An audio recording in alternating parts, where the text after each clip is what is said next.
Enda pamberi pedera mambo mutasi. Zvese zvichokwadi. Ndikachipa chabatwa nemoto. Mwana ari matsiro.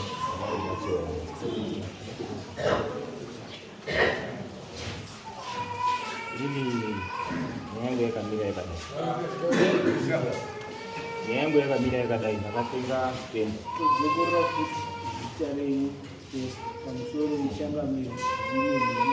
pamusoro ichangamire ini ndini bhotu wemwashika ndakatengawo Spain kuna Sambisi wakabatana newana wavo saka ndatenga stand ndakabhadhara mari yandakabhadhara wandori pamwe chete ndazodzoka koupedzisa ndakazodzoka wabereki wacho washaika zvawashaika kudaro wakanditambira mwana wacho akanga aripo pakutanga wakanga waripo ndo ndakazopedzisira kubhadhara mari ndobva ndapedza kubhadhara mari kune mwana wacho tobva taenda kwasabhuku namumwe mwana sabhuku razimba sabhuku razimba taenda kuna sabhuku razimba pamari ndaenda kobhadhara bvabviswa imweni ukazi mari ndaakuipa kuna sabhuku kuitira kuti tikataura kuti takutengesera sabhuku unoda mari yakawanda saka tinoti uri muzukuru watagadzika watapachi watapazviri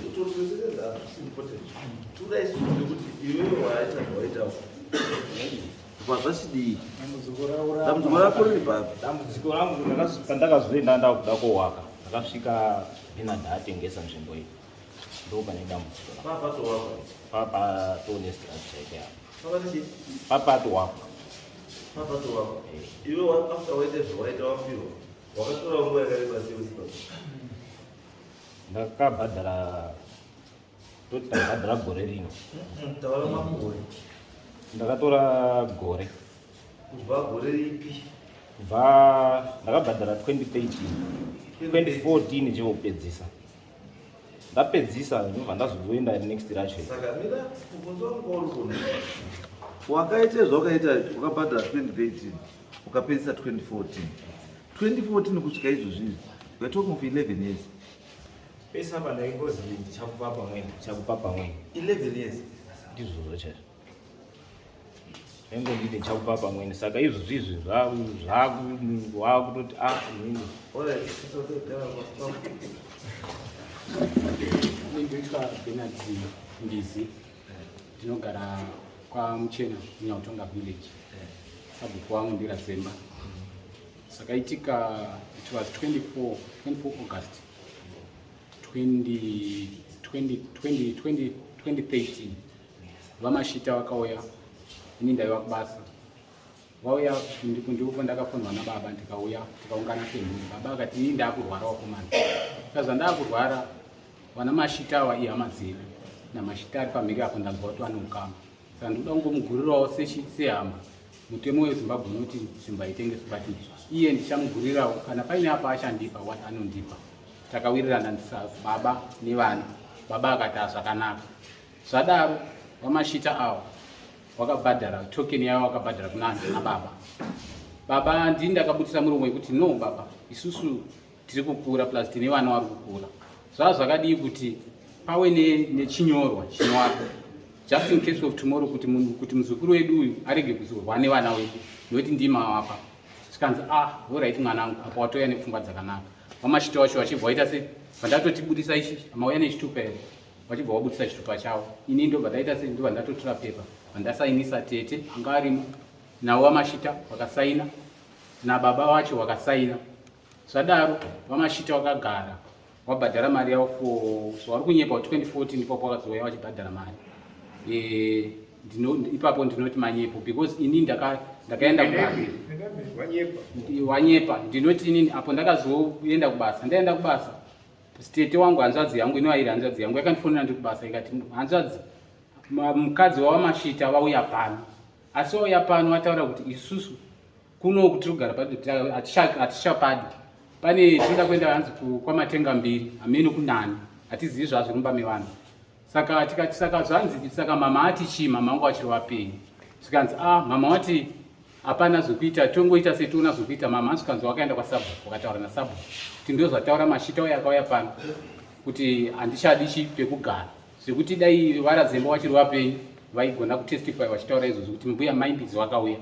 Mama pakaita vanonzi Maichasauka, vanova vari sisi wamama wangu, wakauya kuna mama wachigara wachikanga, wachibva waita sebva wawirirana namama.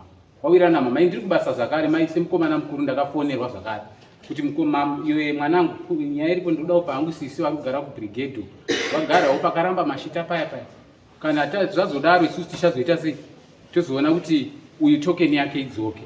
Saka mai vakatanga kurwara, mai vobva vasvikawo pakufa. VaMashita vasina kuuya kwatiri, asi VaMashita vakazoti pakashaika mai ndipo pakazouya VaMashita. Vauya VaMashita vakataura kune hanzvadzi yangu, vakatanga kuona hanzvadzi yangu vachibva ndati uyai ini ndandiri kubasa, uyai tifusangane kuMikos Park. Hanzvadzi yangu ikati handigoni kuuya, iwewe chisangana navo. Vandasangana navo ndikati no, chinhu chinonetsa ndechekuti ndechefamily. Inini pazvakaitwa ndezvefamily, ini ndakamira sepila refamily pabanga achirwara. Izvozvi nanhasi ndii ndakangomira ndiri overall. Saka VaMashita nyaya iripo ndeyekuti mari tokeni yenyu makabvisa, tichangobvisa bhijana tichiita sei, tichikupai tagarisana semhuri. Saka zvisineiwo mai vakasvikawo pakufa, zvinhu zvadaro. Uyu ndio pakazosvika uko kwabvaona paita se pakutogadzirwa pekugara, patone imba yanga yapo pane chibhodhi. Inini handina kugona kana kuti VaMashita ndingava pamhosva kana kuti ndinowavenga kana ndinoita sei. Ndakangoti mama izvawakaita hongu zvakanaka, but nyaya iripo ndeyekuti munhu uyu anofanirwa kuona tokeni yake yakaita sei, yakanhingi. Saka pane mukoma mukuru wangu vari kuHarare. Mukoma iwo ndio takapira nyaya. Mukoma wakati vanangu, imimi zviri kuda kutotite macontributions tese, nekuti zvinhu zvakaitwa ndimai nababa. Iwe Bernard haungazvigoni uri wega. Saka inini paifona mai Mashita ndaiti mirai ndiite sei, ndigadzirise maissues ari kuno kuti tigone kudzokeserai tokeni yenyu. To my surprise, wakabva waendesa nyaya yavo kucriminal court. Waendesa kucriminal, mapurisa akauya akainvestigata nyaya. Ainvestigata nyaya, vandanzi mirai tichazodaidzai kana taita sei, tapedza kuinvestigata. Musi uno ndipo ndakaita sei, wakati munoya Mande. To my surprise, ndiri kubasa ndobva ndanzwa futi kuti ndiri kudiwa kwamambo, apa nyaya yanzi futi iri criminal. Saka inini handina kuramba semhuri sechinhu chakasiya chaitwa nevabereki, ndandiripo nekungoti tiunganidzane semhuri timudzokesere tokeni yake. That was that. Saka iye munhu akangoita sei, akangotanga kungu ameno kana kuine aino hake tumwe tumaningi twaanenge achifunga, but inini handina dambudziko naye. Matini yari mapurisa ndizvo here Mashita? Mapurisa hongu ndakaenda, asi vakazidzwa endei kwamambo, ndakarifewa kuno. Mapurisa haakuti enda kwamambo, anokuti enda kwamambo neMajesty. Uyu atonesa munhu karutata kuti autodiwa kuti mutsemande ndizvo uyu autodiwa kuti mutsemande. Saka iwe wakakuti enda kwamambo ndiani? Iadvise ndakandopiwawo nemapurisa edu. Mapurisa aifanira kupa advice iyoyoka usati waripota nyaya kuti ende before the court kuna Majesty.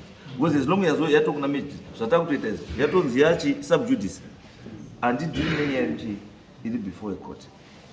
Saka wewe wasoziva kuti Mande inoenda kukoti. Aiwa, zvadzora nezvonyika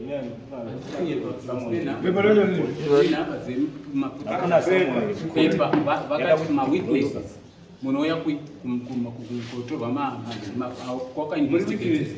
Aiwa, mawitnesses, ini ndiri musungu handiti, kune mawitnesses akanga ngari kuinvestigate, kwakazi ngauye sisi. Zvikanzi kuri kuya mozopihwa manyu wamastatements, mozopiwa date record. Saka tisati tapiwa date record, kwanzi ngawauye tipedzise mai Ndombo yakorohwa matama. Right, it's okay. Kana yatodaroka, let's hear afterwards tinenge yaita sei, because kana yatongodaro handikwanisi kuinzwa. Kusvikira Majesty aifare back tuchiye kuno. Because kana yatone issue yekuti vanhu vakutotorwa mastatements vakuita sei yato under police investigation, handikwanisi kupinda mukati macho. Kana mapurisa apedza yadzoswa kuno, it's okay. Then iwewe what you can actually do, kana uri kupokana nekuti ndizvo kuti watokuenda kukoti, enda kukoti iwe then inquire kupolisi, enda kupolisi unoinquire kuti nyaya iyi yakatobvirirwa docket here, because haidaidzwi vanhu mawitness for mastatements kana isina Wakaimangana rini? yakazowithdraw nyaya. Wakaimangana rini? chana suzi yangu data si ndiko ebulene but kama wapiwa mandi usina mangwana saka iyo chicheka nyaya kana ya withdraw yanzi zvisho yaka withdraw then moyo mopiwa date kuti chiite nyaya because handikwanisi kuita kana itori under police investigation I cannot do that one. And the next